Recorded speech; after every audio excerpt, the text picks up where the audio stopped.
The race for the Republican nomination. The top-tier candidates all turned their sights on the first-in-the-nation primary state, New Hampshire.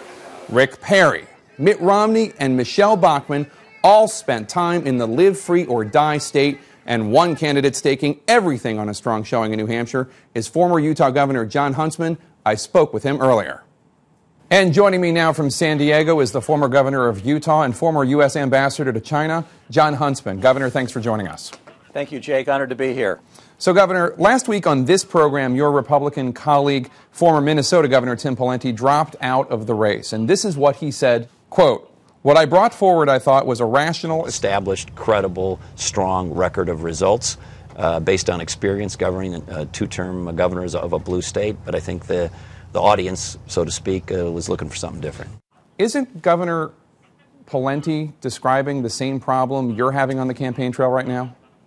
Right now, this country is crying out for a sensible middle ground. This is a center-right country. I am a center-right candidate. Right now, we've got people on the fringes. President Obama is too far to the left. We've got people on the Republican side who are too far to the right.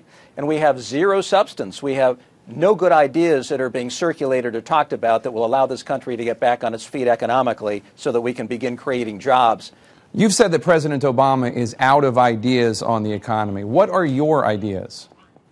The most important thing we can do to get this economy going today is, number one, we've got to reform our taxes. We've got to create a competitive tax code, just like we did in the state of Utah. We've got to take the business tax, which is the second highest in the developed world, and we've got to phase out the loopholes and the deductions, get rid of the corporate welfare. We've got to lower the rate and broaden the base. Number two, we've got to get the regulatory monkey off our back. People aren't putting money into the marketplace. They're not hiring because there's so much uncertainty and confusion about where this economy is going. Number three, I think the most important step we can take in terms of perhaps immediate job creation is energy independence, weaning ourselves away from this heroin-like addiction to imported oil.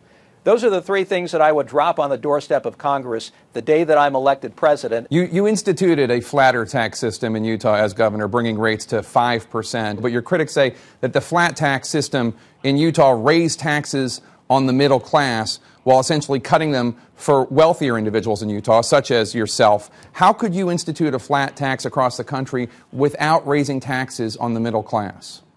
You simply phase out the deductions and the loopholes and the biases in the system, and you use that to pay down the rate. You can do it in a revenue-neutral fashion. Your competitor, Mitt Romney, made similar comments in support of a flatter tax system this week in New Hampshire. Here's what he said, quote, "The proposals that I'll be putting out this fall will talk about bringing our tax rates down both at the corporate level and the individual level, simplifying the tax code, perhaps with fewer brackets. The idea of one bracket alone would be even better in some respects." So are you and Mitt Romney on the same page on this issue? Well, I know in 1996 he was against a flat tax. You know, if we were to talk about his inconsistencies and the changes on various issues, we'd be here all afternoon. But if he's in favor of a flat tax now where he wasn't before, at least he's moving in the right direction. Well, let's talk about some of your other competitors, because this was a big week for Texas Governor Rick Perry. He went on the campaign trail, and he raised a lot of eyebrows. He made some comments about evolution, and he said this about climate change, quote, "I don't think from my perspective that I want to be engaged in spending that much money on still a scientific theory that has not been proven, and from my perspective is more and more being put into question." These comments from Governor Perry prompted you to tweet, quote, "To be clear, I believe in evolution and trust scientists on global warming. Call me crazy." Were you just being cheeky, or do you think there's a serious problem with what Governor Perry said? I think there's a serious problem. The minute that the Republican Party becomes the party, the anti-science party, we have a huge problem. We lose a whole lot of people that would otherwise allow us to win the election in 2012. When we take a position that isn't willing to embrace evolution, when we take a position that basically runs counter to what 98 of 100 climate scientists have said, what the National Academy of Sciences has said about what is causing climate change and man's contribution to it, I think we find ourselves on the wrong side of science and therefore in a losing position. Governor Perry also caused some controversy this week when he said this about Fed Chair Ben Bernanke, quote, If this guy prints more money between now and the election, I don't know what y'all would do to him in Iowa, but we would treat him pretty ugly down in Texas. I mean, printing more money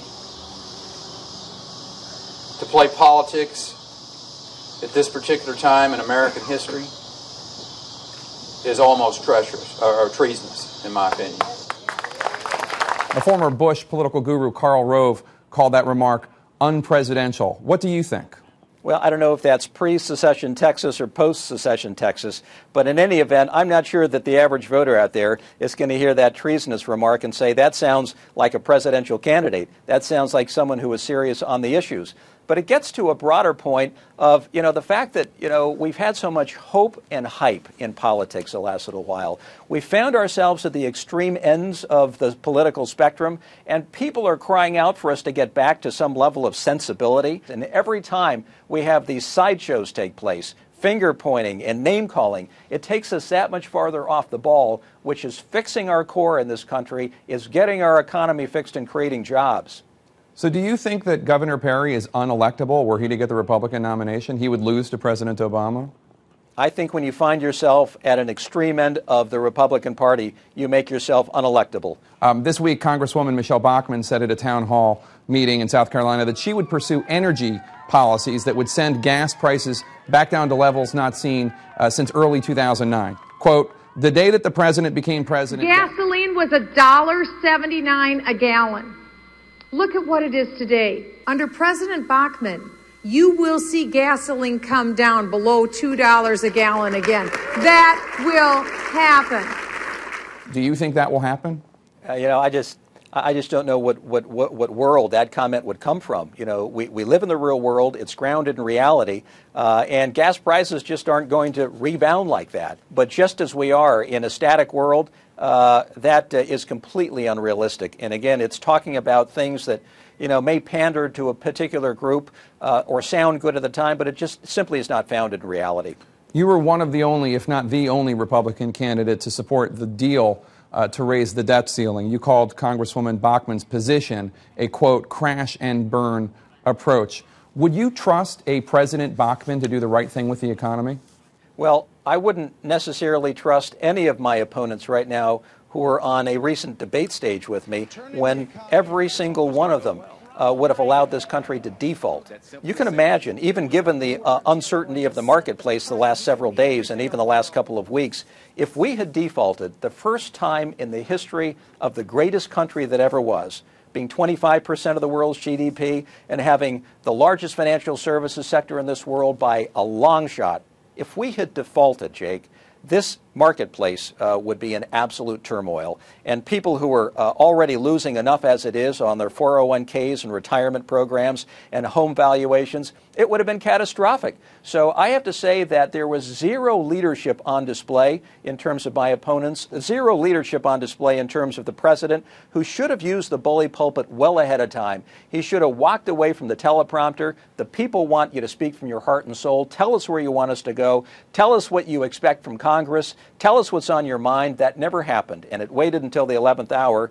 And then we had some of my Republican opponents who basically, I think, recommended something that would have been catastrophic for this economy. When S&P devalued the U.S. from AAA to AA+, one of the reasons they said was the dysfunction in Washington. And they didn't have confidence in either side to come together to make a compromise to get the country on the right fiscal path. But you, along with all of your Republican competitors, raised your hand and said that you would be unwilling to accept a deal of 10-to-1 spending cuts for tax increases.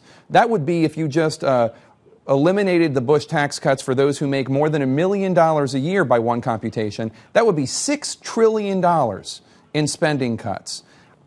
Aren't you buying into this same brinksmanship that you're criticizing?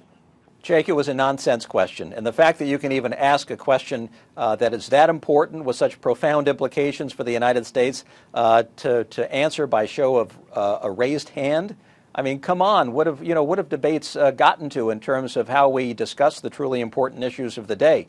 I don't think tax increases are good for this country right now. In fact, I think it'd be the worst thing that we can do. So are you sorry you raised your hand for the, quote, nonsense question? Well, I'm just sorry that the debate resorted to a raising of hand as opposed to some discussion about where this country needs to go in terms of overall tax policy. Last question, Governor. You're hovering at about 2 to 4% in national polls. When you entered the race in June, you said, quote, give us a month or two and I think we'll be punching through. This interview notwithstanding, I don't know that you can say that you're punching through yet. How long can you consider yourself a viable candidate with that sort of support? I would say, Jake, because we are on your show, that is evidence that we are punching through. But if you kind of use our standing and measure it against 2008, Fred Thompson would be president today, or in 2004, Howard Dean. In New Hampshire, they pick presidents. I know they pick something else in Iowa. So for us, the trajectory and the ground game is pretty clear. We're going to do well in New Hampshire, and we're going to do well in South Carolina, and then we're going to bring it home in Florida. I'm confident we're getting there, but I'm even more confident that the message that we bring to this race, that of a center-right message for a center-right country that is looking for common sense solutions and a leader who's actually been there and done that in the marketplace and can apply those same principles now to a nation that so desperately needs it. That's where we are, and I think that's the message that's going to attract people. And let's face it, Jake, the dog days of summer, months to go before people begin to pay attention. I like exactly where we are. Stay tuned. I think we're going to do just great. All right, Governor Huntsman, thanks so much for joining us. Good luck on the campaign trail. Thank you, Jake.